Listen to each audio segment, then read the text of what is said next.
பிஸ்மில்லாஹிர் ரஹ்மானிர் ரஹீம் நஹ்மதுஹு வ நுஸல்லி அலா ரசூலிஹில் கரீம் அம்மா பாத். கண்ணியமிக்க அல்லாஹ்வின் நல்லடியார்களே, தாய்மார்களே, அல்லாஹ் சுப்ஹானஹு தஆலா இந்த உலகத்தில் படைத்திருக்கக்கூடிய எல்லா படைப்புகளிலும் அல்லாஹு தஆலா மனிதனை கண்ணியமான படைப்பாக படைச்சிருக்கிறான். அல்லாஹு தஆலா குர்ஆனில் இப்படி சொல்லி காட்டுவான், வலகது கர்ரம்னா பனி ஆதம். அல்லாஹு தஆலா ஆதமுடைய மகனை கண்ணியப்படுத்தியிருக்கிறான் என்பதாக அல்லாஹ் சொல்லுவான். அது மட்டும் இல்லை, மனிதனுடைய படைப்பை பற்றி அல்லாஹு தஆலா இப்படி அழகாக சொல்லுவான். அல்லாஹு தஆலா மனிதனை மிக அழகான முறையில் படைச்சிருக்கான். அஹ்சனு தக்வீம் என்பதாக அல்லாஹு தஆலா சொல்லுவான்.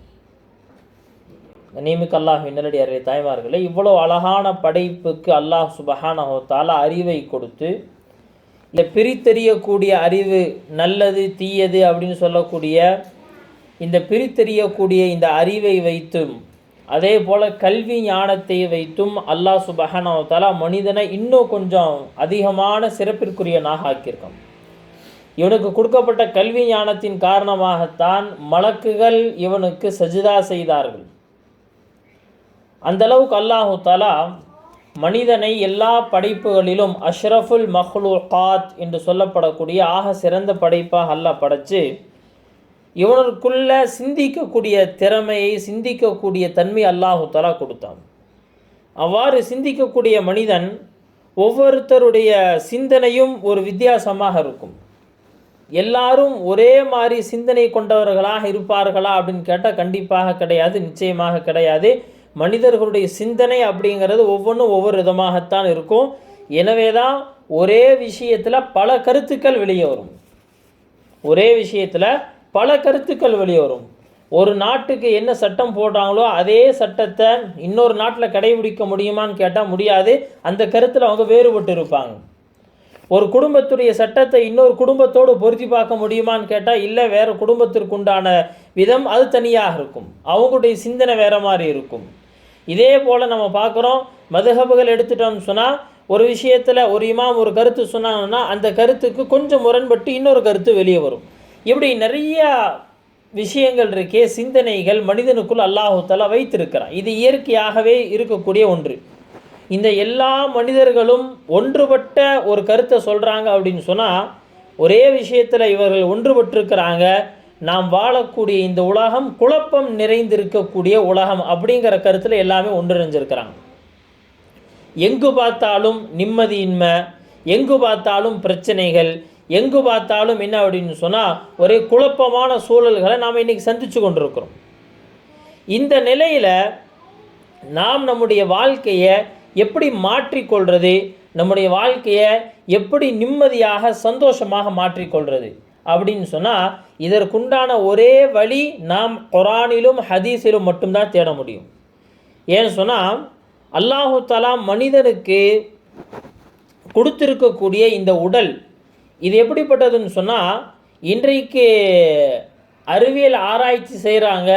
மனிதனுடைய உடலுக்குள் இருக்கக்கூடிய பிரம்மாண்டங்களை எடுத்து காட்டுறாங்க. மனிதனுடைய உடலுக்குள்ளே இப்படிப்பட்ட விஷயங்கள் இருக்கான், மனிதனுடைய உடல் இவ்வளவு செழிப்பானதா, மனிதனுடைய உடலுக்குள்ளே இவ்வளவு ஆச்சரியங்கள் இருக்கான்னு பேசுகிறாங்க. ஆனால் அல்லாஹு தஆலா 1400 வருடங்களுக்கு முன்பாக இறக்கிய அந்த குர்ஆன் அன்னைக்கே சொல்லிட்டான், வஃபி அன்ஃபுசிக்கும் அஃபலா துப்சிரூன்.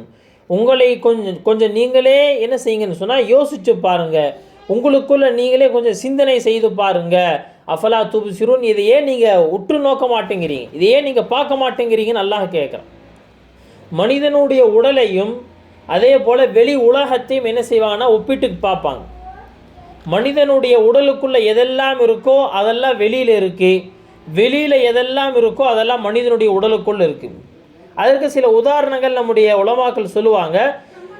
உலகத்தில் அல்லாஹ் சுப்ஹானஹு தஆலா மலைகளை ஏற்படுத்தினா, மலை தொடர்களை ஏற்படுத்தினா, அல்லாஹு தஆலா மனிதனுடைய உடம்புக்குள்ளே எலும்புகளை இது போல் ஏற்படுத்தியிருக்கான். வெளியே கடலில் அல்லாஹு தஆலா என்ன செஞ்சுருக்கான்னா படைத்திருக்கிறான், ஆறுகளை படைத்திருக்கிறான். அந்த தண்ணீர் எல்லாம் ஓடுது. உடலுக்குள்ளே அல்லாஹு தஆலா இரத்தத்தை அந்த மாதிரி வச்சுருக்கா, தண்ணி போல் உடல் முழுக்க அது பாய்ஞ்சு கொண்டிருக்கு. அதே போல் அல்லாஹ் சுப்ஹானஹு வ தஆலா பூமியில் செடி கொடிகள் மரங்களுடைய வளர்ச்சியை ஏற்படுத்தி இருக்கிறான்.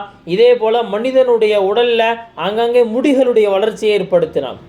உலகத்தில் காடுகளை படைத்த இறைவன் மனிதனுடைய தலைக்கு மேலே தலைமுடி என்ன செஞ்சுருக்கான்னு சொன்னால் காடுகளை போல் அமைச்சு வச்சுருக்கான். அதே போல் வெளியே காற்று இருக்குது, மனிதனுடைய உடலுக்குள்ளே ரூஹ் உயிர் இருக்குது. இப்படி மனிதனுடைய உள்ளும் அதே போல் மனிதனுக்கு வெளியில் இருக்கக்கூடிய இந்த உலகம் ரெண்டுக்கும் மத்தியில் ஒரு ஒற்றுமை ஏற்படுத்தியிருக்கிறான். அதனால தான் சொல்லுவாங்க, மனிதன் தான் சரியாகிவிட்டால் முழு உலகமும் சரியாயிரும். மனிதன் அவன் சரியாயிட்டான்னு சொன்னால் முழு உலகமும் சரியாயிரும். இதைத்தான் என்ன செய்வாங்கன்னு சொன்னால், அழகான ஒரு உதாரணத்தை சொல்லுவாங்க.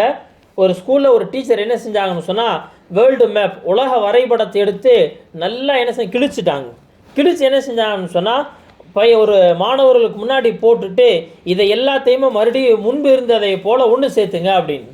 நாடுகள்னால் நாடுகளோடு நாடுகள் இருக்கணும், கடல்களோடு கடல்கள் சேர்ந்து இருக்கணும். அதே மாதிரி இந்தியானா இந்தியாவுக்கு பக்கத்தில் எந்த நாடு இருக்கோ அது இருக்கணும், அமெரிக்கானா அமெரிக்கா பக்கத்தில் இருக்கணும், ரஷ்யானா ரஷ்யா எந்த இடத்துல இருக்கோ அதெல்லாம் இருக்கணும் அப்படின்னு சொல்லி என்ன செய்கிறாங்கன்னு சொன்னால் ஒன்று சேர்த்த சொல்லி சொல்கிறாங்க. நிறைய மாணவர்கள் குழம்பி போய் நிற்கிறாங்க, எப்படி இதை ஒன்று சேர்த்துறது. ஆனால் ஒரே ஒரு மாணவருக்கு மட்டும் ஒரு சின்ன துணுக்கு கிடச்சிச்சு. அதை என்ன செஞ்சாலும் வேக வேகமாக அவர் அதை ஒன்று சேர்த்தி கொண்டு வந்து கையில் கொடுத்துட்டாராம். இப்போ என்ன செய்கிறாங்க, அந்த ஆசிரியர் அவர் கேட்டாராம், எப்பா இதை எப்படி நீ ஒன்று சேர்த்துன? அந்த மாணவர் சொன்னாராம், நான் இந்த வேர்ல்டு மேப் நீ கிழிச்சு போட்டிருந்தீங்கல்ல, அந்த பேப்பருக்கு பேக் சைடில் ஒரே ஒரு கண்ணு பார்த்தேன், ஒரே ஒரு கண்ணை பார்த்தேன். வேறு இன்னொரு பேப்பர் எடுத்து பார்த்தேன், அதில் இன்னொரு கண் இருந்துச்சு.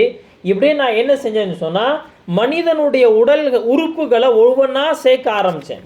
மனிதனுடைய உடல் உறுப்புகளை ஒவ்வொன்றா சேர்க்க ஆரம்பித்தேன். கையோடு கையை சேர்த்தேன், விரலோடு விரலை இணைச்சேன், தலையோடு உடலை இணைச்சேன், உடலோடு தலையை இணைச்சேன், கைகள் கால்கள் எல்லாத்தையும் ஒன்று சேர்த்து அப்படியே திருப்பி வச்சேன். திருப்பி வச்சா முழு உலகமும் வந்துருச்சு அப்படின்னு சொன்னாங்களா. அந்த ஆசிரியர் அந்த மாணவர்களுக்கு புரிய வச்சாங்களாம், மனிதன் சரியாகிவிட்டால் முழு உலகமும் சரியாகும். இந்த உதாரணத்தின் மூலமாக நமக்கு உலமாக்கள் சொல்கிறது, நம்முடைய முன்னோர்கள் நமக்கு கற்றுக் கொடுக்கக்கூடிய பாடம் என்னன்னு சொன்னால், வெளி உலகம் கெட்டு போச்சு அப்படிங்கிறது இல்லை, மனிதனுடைய உள்ளங்கள் கெட்டு போயிருச்சு, மனிதனுடைய சிந்தனைகள் கெட்டு போயிருச்சு, மனிதனுடைய செயல்கள் கெட்டு போயிருச்சு. முழு உலகத்திலும் பிரச்சனைகள் ஏற்படுது அப்படின்னு சொன்னால் எங்கேயுமே விலங்குகள் மூலமாக பிரச்சனைகள் வந்ததில்லை. சிங்கத்தின் மூலமாக உலகத்தில் பிரச்சனை வந்துருச்சு அப்படின்னு எங்கேயுமே கிடையாது. யானைகள் மூலமாக பிரச்சனை வந்துருச்சுங்கிறது கிடையவே கிடையாது. நரிகள் மூலமாக பிரச்சனை வந்துருச்சுங்கிறது கிடையவே கிடையாது. மனிதன் தான் எல்லா பிரச்சனைக்குண்டான ஆணி வேறாக இருக்கிறான். அதனால தான் சொல்லப்படுது, இந்த மனிதன் சரியாயிட்டான் அப்படின்னு சொன்னால் முழு உலகமும் சரியாயிரும். இந்த மனிதனை சரி செய்வதற்காகத்தான் அல்லாஹு தஆலா நபிமார்களை இந்த உலகத்தில் அனுப்பினான். நபிமார்களுடைய வேலை என்ன அப்படின்னு சொன்னால், நபிமார்கள் இந்த உலகிற்கு மனிதனுடைய உள் இருக்கக்கூடிய அந்த உள்ளத்தை சரி செய்கிறாங்க. மனிதனுடைய உள்ளத்தை சரி செய்கிறாங்க. உள்ளம் யாருக்கு சரியாயிருச்சோ அவர்களும் நல்லபடியாக இருந்தாங்க. அவர்களை சுற்றியும் நல்ல சூழல்களை அல்லாஹு தஆலா ஏற்படுத்தி கொடுத்தான். குர்ஆன் அல்லாஹு தஆலா இவ்வளோ அழகாக சொல்லுவான், லஹரல் ஃபசாது ஃபில் பர்ரி வல் பஹரி பிமா கஸபத் ஐதின் நாஸ். இந்த உலகத்தில் ஏற்படக்கூடிய குழப்பங்கள் எல்லாத்துக்கும் அடிப்படை என்னன்னு சொன்னால், மனிதன் தன்னுடைய கைகளால் சம்பாரித்து கொண்டது தான். மனிதனுடைய கைகளால் சம்பாரித்து கொண்டது. அதான் சொல்லுவாங்க, மீன் அது கெட்டு போக ஆரம்பிக்கிறது முதல்ல மீனுடைய தலை தான் கெட்டு போகும். மீனுடைய தலைப்பகுதி கெட்டு போகும், அதற்கு அடுத்து தான் உடல் கெட்டு போக ஆரம்பிக்கும். இதே போல் மனிதன் கெட்டவனாகிறான் அப்படின்னு சொன்னால் முதலில் கெட்டு போவது அவனுடைய உள்ளம். முதல்ல கெட்டு போகிறது அவனுடைய உள்ளம். இந்த உள்ளம் கெட்டு போக ஆரம்பிச்சிருச்சு அப்படின்னு சொன்னால் முழு உடலும் கெட்டு போயிடும். முழு உடலும் கெட்டு போயிடும்.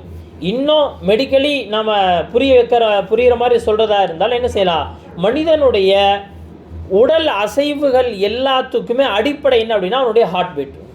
எப்போ ஹார்ட் பீட்டு குறைய ஆரம்பிச்சிருச்சோ, உள்ளத்தினுடைய இயக்கம் குறைய ஆரம்பிச்சிருச்சோ, இப்போ என்ன ஆகுது அப்படின்னு சொன்னால் மனிதனுடைய உடல் உறுப்புகள் செயலிழக்க ஆரம்பிச்சிருது. ஹார்ட் அட்டாக் வந்து தான் நிறைய பேர்த்துக்கு உயிர் போகுது. ஹார்ட் அட்டாக் அப்படிங்கிறது பெரிய நோய், ஹார்ட் அட்டாக் அப்படிங்கிறது சமீபத்தில் வந்த நோய் அப்படிங்கிறதெல்லாம் கிடையாது. சமீபத்தில் தான் ஹார்ட் அட்டாக்கை கண்டுபிடிச்சிருக்கிறாங்க.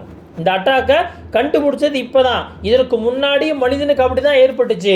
முதல்ல அவனுடைய உள்ளம் செயலிழந்து போகும், அவ்வளோதான். அதற்கடுத்து மனிதனுடைய உடல் உறுப்புகள் எல்லாமே செயலிழந்து போகும், உயிரும் போயிடும். இதை கண்டுபிடிச்சது வேணால் இப்போ இருக்கலாமே தவிர இது என்ன கிடையாதுன்னு சொன்னால் ஒரு நோய் கிடையாது. மாறாக என்ன அப்படின்னு சொன்னால் இது அல்லாஹு தாலா மனிதனுக்கு உணர்த்துவதற்காக ஏற்படுத்தி வைத்திருக்கக்கூடிய ஒரு விஷயம்தான். அப்போ எப்போ நாம் நம்முடைய உள்ளத்தை சரி செஞ்சிட்டோமோ அல்லாஹ் என்ன செய்கிறான்னு சொன்னால் நம்முடைய வாழ்க்கையை சரி செய்ய ஆரம்பிச்சிடறோம். சஹாபாக்கள்ல நபி ஸல்லல்லாஹு அலைஹி வஸல்லம் அவங்க செஞ்ச முயற்சியே என்னன்னா அந்த சஹாபாக்குடைய உள்ளத்தை சரி செஞ்சாங்க. இன்னைக்கு நாம் எல்லாமே என்ன செய்கிறோம் சொன்னால் நம்முடைய வெளிரங்க உறுப்புகளை அழகாக்கணும்னு நினைக்கிறோம். ஒரு பையன் ஜிம்முக்கு போகிறான் அப்படின்னு சொன்னால் அவன் ஜிம்முக்கு எதுக்கு போகிறான்னு சொன்னால் அவனுடைய உடலை வலுவாக்குவதற்காக. இன்றைக்கி பெண்களுக்கும் ஜிம் வந்துருச்சு, பெண்களும் ஜிம்முக்கு போகிறாங்க. எதுக்குங்க? உடலை என்ன செஞ்சுக்கணும்னு சொன்னால் நல்லா வலுவாக வச்சுக்கணும், உடலை நல்ல அசைவுகளோட நல்ல ஆரோக்கியமாக வச்சுக்கணும். வீட்டில் எக்ஸசைஸ் செய்யுங்க அப்படிங்கிறாங்க. வீட்டில் என்ன செய்யுங்க? தினம் வாக்கிங் போங்கிறாங்க பெண்களுக்கு, ஆண்களுக்கு தினம் வாக்கிங் போங்கிறாங்க. எல்லா விஷயம் அதே போல் என்ன அப்படின்னு சொன்னால் முக அழகுக்கு அப்படின்னு சொல்லி இன்றைக்கி அவன் கொடுத்துருக்கக்கூடிய அந்த அந்த டிப்ஸ் இருக்கே, 1 2 இல்லை, லட்சக்கணக்கில் வந்துருச்சு, லட்சக்கணக்கில். அப்போது மனிதனை பொறுத்த வரைக்கும் அவனுக்குள்ள நபிமார்களுடைய இல்மு இல்லை, நபிமார்கள் கொண்டு வந்த இல்மு அவனுக்குள்ள இல்லைன்னு சொன்னால் அவன் என்றைக்குமே வெளிரங்கத்தை மட்டுமே அழகாக்கணும்னு நினைப்பான், வெளிரங்கத்தை மட்டுமே அழகாக்கணும்னு நினைப்பான். ஆனால் நபிமார்கள் வந்தது வெளிரங்கமான தோற்றத்தை அழகுபடுத்துவதற்காக கிடையாது, பியூட்டி பார்லர் வச்சு எல்லாத்தையும் அழகாக்கணும் அப்படிங்கிறது கிடையாது. மாறாக நபிமார்களுடைய நோக்கமே என்னன்னு சொன்னால் இந்த உள்ளத்தை சரி செய்யணும், இந்த உள்ளத்தை சரி செய்யணும். உள்ளம் சரியாயிருச்சு அப்படின்னு சொன்னால் அவன் கருப்பு நிறமாக இருந்தாலும் அவன் அழகானவன் அல்லாஹ்விடத்தில், அவன் சிவப்பு நிறமானவனாக இருந்தாலும் அல்லாஹ்விடத்தில் அவன் இன்னும் அழகானவன், அவன் படித்தவனாக இருந்தாலும் அல்லாஹ்விடத்தில் அழகானவன் உயர்ந்தவன், படிக்காதவனாக இருந்தாலும் அல்லாஹ்விடத்தில் உயர்ந்தவனாக ஆயிடுவான். உள்ளம் கெட்டு போச்சு அப்படின்னு சொன்னால் அவன் எவ்வளவு பெரிய இடத்துல இருந்தாலும் சரி, எவ்வளவு தாழ்ந்த நிலையில் இருந்தாலும் சரி, ரெண்டுமே அல்லாஹ்விடத்தில் அவன் சமம்தான். ஹஜ்ரத் உமர் ரலியல்லாஹு அன்ஹு என்ன செய்கிறாங்கன்னு சொன்னால் ஒரு போருக்கு படையை அனுப்பிச்சு வைக்கும்போது ஒரு கடிதம் எழுதி அனுப்புகிறாங்க, ஒரு உபதேசம் செஞ்சு அனுப்புகிறாங்க. அந்த கடிதம் அந்த உபதேசம் என்ன அப்படின்னு சொன்னால் நீங்களும் உங்களுடைய எதிரிகளும் பாவத்தில் சரிசமமாகி விடாதீர்கள். நீயும் பாவம் செய்கிற, உன்னுடைய எதிரி ஏற்கனவே அல்லாஹ்வுக்கு மாற்றம் செஞ்சுட்டு தான் இருக்கிறான்னு சொன்னால் நீயும் உன்னுடைய எதிரியும் அல்லாஹுடைய பார்வையில் பாவிகளாக ஆயிட்டீங்கன்னு சொன்னால் அப்போ போருடைய வெற்றி அப்படிங்கிறது எதை கொண்டு தீர்மானிக்கப்படும் அப்படின்னு சொன்னால் யாரிடத்தில் சக்தி அதிகமாக இருக்கோ அவன் தான் வெற்றி கொள்வான். அப்போ போருடைய அந்த வெற்றி அப்படிங்கிறது எதில் இருக்குது அப்படின்னு சொன்னால் நம்முடைய பார்வையில், முஸ்லீம்களுடைய பார்வையில் அல்லாஹ்வுக்கு மாறு செய்யாமல் இருக்கக்கூடிய கூட்டத்திற்கு தான் அல்லாஹ் வெற்றியை கொடுப்பான். அப்போது உள்ளம் எங்கே சரியாயிருச்சோ, உள்ளம் எங்கே அல்லாஹோடு இணைஞ்சிருச்சோ அந்த இடத்துல என்ன செய்யப்படும்னு சொன்னால் முஸ்லீம்கள் வெற்றி அடைஞ்சிருவாங்க. அப்போது நாம் நம்முடைய உள்ளங்களை சரி செய்யணும். நாம் பாவத்தில் அல்லாஹ்விற்கு முன்பாக என்ன செஞ்சிடக்கூடாதுன்னு சொன்னால் எதிரிக்கும் பாவிக்கும் ஒரே விதமான ஒரு கேட்டகரி தான் அல்லாஹ்விடத்தில். ஏன்னா எதிரி ஏற்கனவே அவன் அல்லாஹ்வுக்கு மாறு செஞ்சவன், அவன் அல்லாஹ்வுக்கு என்ன செய்கிறான்னா எதிராகத்தான் இருக்கிறான். இப்போ முஸ்லீம்கள் நாமளும் பாவம் செய்ய ஆரம்பிச்சிட்டோம் அப்படின்னு சொன்னால் அல்லாஹ் சுப்ஹானஹு வ தஆலா வெற்றியை என்ன செய்வான்னு சொன்னால் பலத்தை வைத்து தீர்மானிப்பான். இது நம்முடைய வார்த்தை இல்லை, இது ஹஜ்ரத் உமர் ரலியல்லாஹு அன்ஹுவுடைய வார்த்தை. அப்போது நபி ஸல்லல்லாஹு அலைஹி வஸல்லம் அவங்களும் இந்த உலகத்தில் என்ன வேலையை செஞ்சாங்க அப்படின்னு சொன்னால் எல்லா நபிமார்களும் செய்த அதே வேலை, மக்களுடைய உள்ளத்தை அல்லாஹோடு இணைக்கணும். உள்ளம் சரியாயிருச்சு. ஹஜ்ரத் பிலாலை போன்றவர்கள் என்ன செய்கிறாங்க, பூமியில் நடந்தால் சொர்க்கத்தில் அவங்களுடைய காலடி சப்தம் கேட்குது. உள்ளம் கெட்டு போச்சு. நபி அவர்களுடைய குடும்பத்தை சார்ந்த நபியினுடைய பெரிய தந்தையாக கருதப்படக்கூடிய அபூ லஹப் அல்லாஹ்விடத்தில் நாசத்திற்குரியவனாக ஆயிட்டான். மக்காவினுடைய தலைவர்களாக இருந்த பலர் நாசத்திற்குரியவளாக ஆயிட்டாங்க. ஏன் அப்படின்னா அவங்களுடைய உள்ளம் கெட்டு போய் கிடந்துச்சு. உள்ளம் கெட்டு போக நல்லபடியாக இருந்துச்சு. சாதாரண அடிமை ஹப்பாப் ரலியல்லாஹு அன்ஹு அல்லாஹ் இடத்துல உயர்ந்துட்டாங்க. சுமையா ரலியல்லாஹு அன்ஹா அல்லாஹ் இடத்துல உயர்ந்துட்டாங்க. சாதாரண பெண்மணிகள் எத்தனையோ பேர் அல்லாஹ் இடத்துல உயர்ந்ததுக்கு காரணம் என்னன்னா அவர்கள் உள்ளங்களை சரி செய்து கொண்டாங்க. நீமுக்கு அல்லாஹ்வின் நல்லடியார்களே, தாய்மார்களே, அப்போ என்ன அப்படின்னு சொன்னால் நாமும் நம்முடைய உள்ளத்தை சரி செய்யணும். சஹாபாக்கள் தங்களுடைய உள்ளத்தை எவ்வளோ பரிசுத்தமாக வச்சுருந்தாங்க.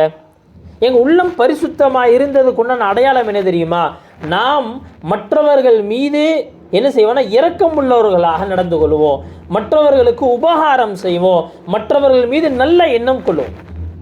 எப்போ என்னுடைய பார்வையில் பிற மனிதர்கள் ஒரு பொருட்டாகவே நான் பார்க்கலையோ அப்போ என்ன ஆகும்னு சொன்னால் என்னுடைய உள்ளம் கெட்டு போயிடுச்சுன்னு அர்த்தம். ஒன்றும் இல்லை, கொசு மருந்து அடிக்கிறாங்க, கொசுவெல்லாம் செத்து போச்சு. மறுநாள் காலையில் பேப்பரில் நேற்று அடித்த கொசு மருந்துனால ரொம்ப பரிதாபகரமான நிலையில் 1,00,000 கொசுக்கள் இறந்து போச்சுன்னு என்னைக்காவது பேப்பரில் வந்திருக்கா அப்படின்னு கேட்டால் இல்லை. என்ன காரணம் அப்படின்னு சொன்னால் மனிதனுடைய பார்வையில் கொசுங்கிறது ஒரு பொருட்படுத்தப்படாத ஒரு விஷயம். அது ஒரு ஜந்து. அது இருந்தால் என்ன, போனால் என்ன, செத்தா சந்தோஷப்படுவானே தவிர அதை பற்றி கவலைப்பட மாட்டான். இதே போல தான் ஒரு மனிதனுடைய உள்ளம் கெட்டு போச்சுன்னு சொன்னால் தன்னுடைய அண்டை வீட்டார் பசியில் இருந்தால் கவலைப்பட மாட்டான். தன்னுடைய அண்டை வீட்டார் ஏழ்மையில் இருந்தால் என்ன செய்ய மாட்டானா, அவன் பரிதாபப்பட மாட்டான். தன்னுடைய அண்டை வீட்டுடைய குழந்தைகள் அழுகிறாங்க, அவங்களுக்கு சரியான ட்ரெஸ் இல்லை, அவங்களுக்கு சரியான உணவு இல்லை அப்படிங்கிறதா இருந்தாலும் அவங்க வீட்டில் பிரச்சனை அப்படின்னு சொன்னாலும் கண்டுக்க மாட்டான். ஏன்னு சொன்னால் உள்ளம் கெட்டு போயிடுச்சு. அரபு மக்கள் நபி அவருடைய வருகைக்கு முன்பாக அப்படி தான் இருந்தாங்க. பக்கத்து வீட்டுக்காரருக்கு ஏதாவது ஒரு விஷயம்னாலும் உள்ளம் கடினமாக இருக்கக்கூடிய யாரும் என்ன செய்ய மாட்டாங்க, அதை கண்டு கொள்ள மாட்டாங்க. ஆனால் எப்போ அவங்களுடைய உள்ளம் சரியாயிருச்சோ, உள்ளம் இலகிருச்சோ, மற்ற மக்களுக்காக என்னாச்சுன்னு சொன்னால் அந்த உள்ளம் அழுக ஆரம்பிக்குது. அல்லாஹு தஆலா சஹாபாக்களுடைய தன்மைகளாக குர்ஆனில் சொல்லுவார், ருஹமாஉ பைனஹும், தங்களுக்கு மத்தியில் ஒருவர் இன்னொருத்தரோடு ரொம்ப இரக்க குணத்தோடு நடந்து கொள்வாங்க. ரொம்ப இரக்க குணத்தோடு நம்ம அடிக்கடி கேள்விப்படக்கூடிய சம்பவங்கள் தான். ஆனால் என்னன்னா அந்த சம்பவத்தை திரும்ப திரும்ப கேட்டு கேட்டு இதெல்லாம் ஒரு பெரிய விஷயமாங்கிற மாதிரி ஆயிடுச்சு.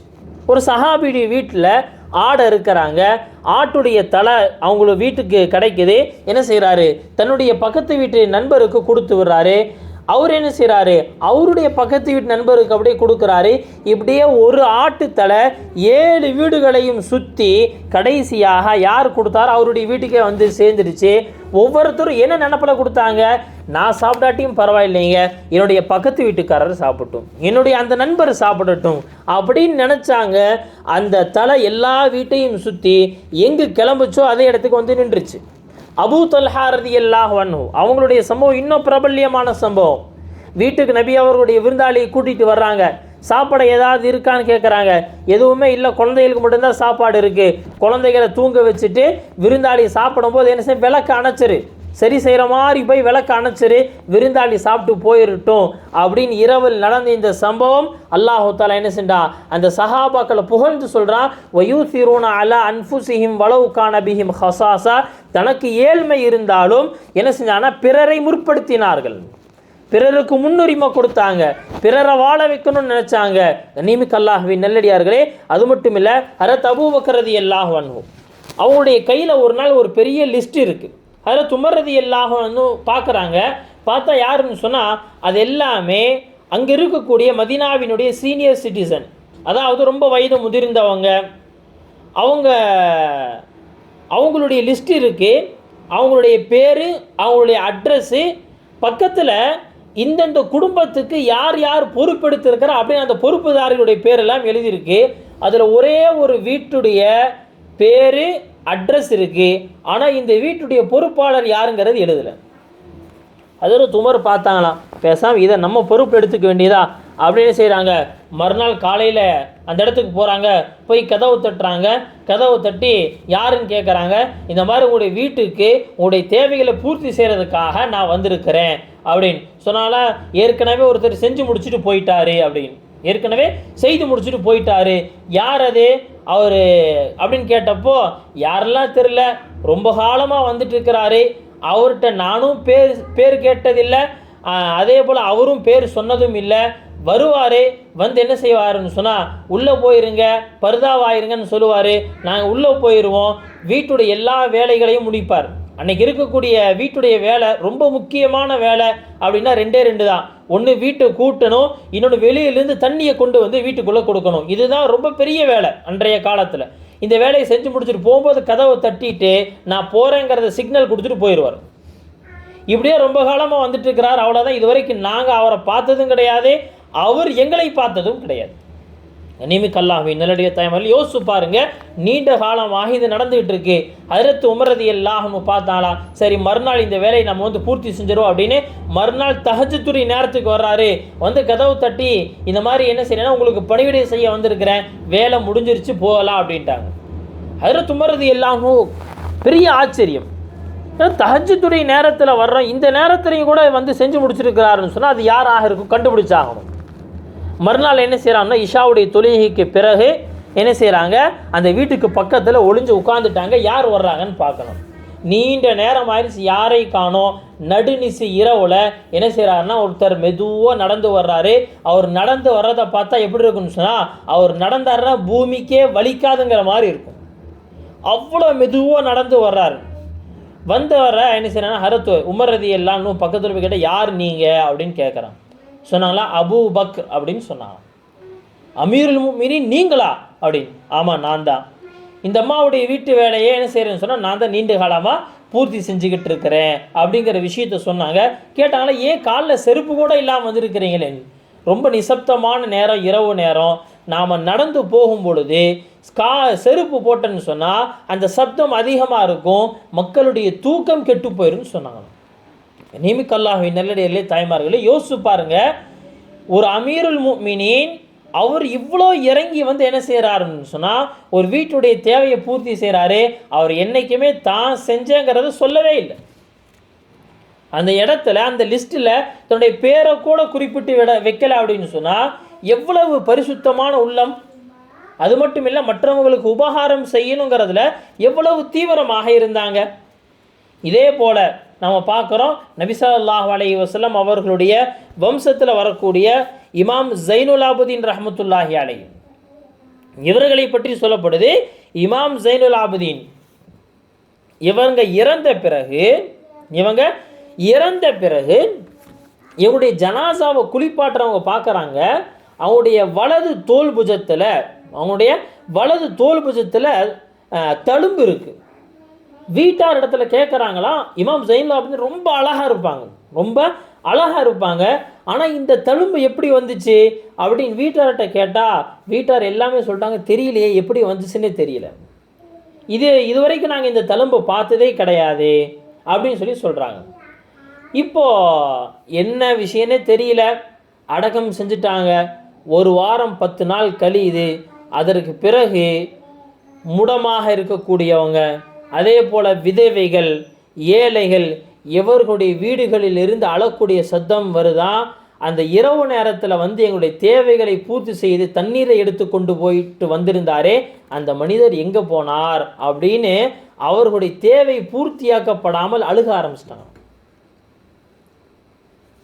நபி அவர்களுடைய குடும்பம், ஆனாலும் கூட இமாம் ஜைனுல் ஆபிதீன் ரஹ்மத்துல்லாஹி அலைஹி என்ன செஞ்சாங்க, அதெல்லாம் பார்க்கல, உள்ளம் பரிசுத்தமாக ஆயிருச்சு. என்ன ஆச்சுன்னு சொன்னால், மற்றவர்களுக்கு உபகாரம் செய்யணுங்கிற எண்ணம் மேலோங்கிருச்சு. நியமிக்க அல்லாஹ்வின் நல்லடியார்களே தாய்மார்களே, இன்னைக்கு நாம் யோசிப்பாக நம்முடைய உள்ளத்தை நாம் எவ்வளோ பண்படுத்தி வச்சுருக்கிறோம். நம்முடைய உள்ளம் சரியாக இருக்கா? ஏன்னா வெளிரங்க அழகை மட்டுமே பார்த்து இன்னைக்கு உலகம் ஏமாந்து கொண்டிருக்கு. ஆனால் அசல் விஷயம் என்ன அப்படின்னு சொன்னால், மனிதனுடைய உள்ளத்தை சரியாக்கணும். உள்ளம் சரியாயிருச்சு, அல்லாஹ் சுப்ஹானஹு வ தஆலா என்ன செய்கிறான்னு சொன்னால், அவர்களை இந்த உலகத்திலும் உயர்ந்தவர்களாக ஆக்கிறா. நாளைக்கு அல்லாஹ்விடத்தில் அவர்கள் ஆக உயர்ந்தவங்களாக ஆகிறாங்க. அல்லாஹு தஆலா குர்ஆனில் இப்படி சொல்லுவா, யௌம லா யன்ஃபஉ மாலும் வலா பனூன். ஒரு நாள் வரவிருக்கு. அந்த நாள் எப்படிப்பட்ட நாள் தெரியுமா? லா யன்ஃபஉ மாலும் வலா பனூன். எந்த காசு பணத்தை நீங்கள் நம்பி இருக்கிறீங்களோ அந்த காசு பணம் செல்லாது. வலபனூன். அதே போல் நீங்கள் எந்த ஆண் குழந்தைகளை வச்சு பெருமை அடிக்கிறேன், ஆம்பளை பையனை பெற்றெடுத்திருக்கிறேன், ஆம்பளை பையனுக்கு எல்லாமே செய்வான், ஒரு ஆண் வாரிசை பெற்றெடுத்துட்டு அவ்வளவு பெரிய ஒரு மமதை. குறிப்பாக அல்லாஹ் தஆலா என்ன செய்கிறான்னா இந்த அரபு மக்களுக்கு இதை சொல்லி காட்டுறான். ஏன்னா அரபு மக்கள் பெண் குழந்தையை பெற்றெடுத்துட்டாங்க அப்படின்னு சொன்னால் எப்படி ஆயிரும் அப்படின்னா முகமெல்லாம் கருகி போயிருமா, மக்களை விட்டு ஒதுங்கி ஓரமாக என்ன செஞ்சுக்குவான், போய் தலைமறைவாயிருவான். ரொம்ப அதிகமான வெட்கம் ஏற்பட்டுருச்சு அப்படின்னா அந்த குழந்தைகளை உயிரோடு புதைச்சிருவான், பெண் குழந்தைகளை. இப்படிப்பட்ட மோசமான நிலை ஆண் குழந்தை பிறந்துருச்சு அப்படின்னு சொன்னால் மாறுதட்டி கொண்டு என்ன செய்வான்னு சொன்னால் ரொம்ப பெருமையோடு பேசுவான். அல்லாஹ் சுப்ஹானஹு வ தஆலா சொல்கிறான், எந்த ஆண் குழந்தைகளை வைத்து நீங்கள் பெருமை அடித்து கொண்டிருக்கிறீங்களோ இந்த ஆண் குழந்தையும் எந்த லாபமும் கொடுக்க மாட்டா, எந்த உதவியும் செய்ய முடியாது. மாறாக எது உதவி செய்யும், யார் அல்லாஹ்விடத்தில் உதவி செய்யப்படுவாங்க, இல்லா மன் அத்தல்லாஹ பிகல்பின் சலீம், யார் அல்லாஹ்விடத்தில் பரிசுத்தமான உள்ளத்தை எடுத்துகிட்டு வர்றாங்களோ அவர்கள்தான் அல்லாஹ்விடத்தில் போற்றத்தக்கவர்கள், அவர்கள்தான் அன்றைய நாள் உதவி செய்யப்படக்கூடியவர்கள். கண்ணியமிக்க அல்லாஹ்வின் நல்லடியார்களே, வெளிரங்கமான செயல்கள் அப்படிங்கிறது எல்லாமே நம்முடைய உள்ளத்தை வைத்து தான் இருக்குது. நம்முடைய உள்ளம் சரியாக ஆயிருச்சு அப்படின்னு சொன்னால் அல்லாஹ் சுப்ஹானஹு வ தஆலா அதிலிருந்து வெளிப்படக்கூடிய செயல்களையும் நல்லதாக ஆக்குவான், எண்ணங்களையும் நல்லதாக ஆக்குவான், சிந்தனைகளையும் நல்லதாக ஆக்குவான். உள்ளம் சரியில்லை, உள்ளம் கெட்டு போச்சு அப்படின்னு சொன்னால் எல்லாமே கெட்டு போயிடும். உள்ளம் நல்ல உள்ளமாக இருந்துச்சு, சஹாபாக்கள் நல்ல வரலாறுகளை படைத்தாங்க, நல்ல சிந்தனையாளர்களாக உருவானாங்க, அவர்கள் குர்ஆனை உள்ளத்தில் வாங்கினாங்க. அது மட்டும் இல்லை, மனித குலத்தினுடைய வரலாற்றையே மாற்றி எழுதிட்டாங்க, முழு உலகத்தையும் அவர்கள் வெற்றி கொண்டாங்க. எதை கொண்டு? வாளை கொண்டல்ல, அவர்களுடைய நல்ல உள்ளங்களை கொண்டு.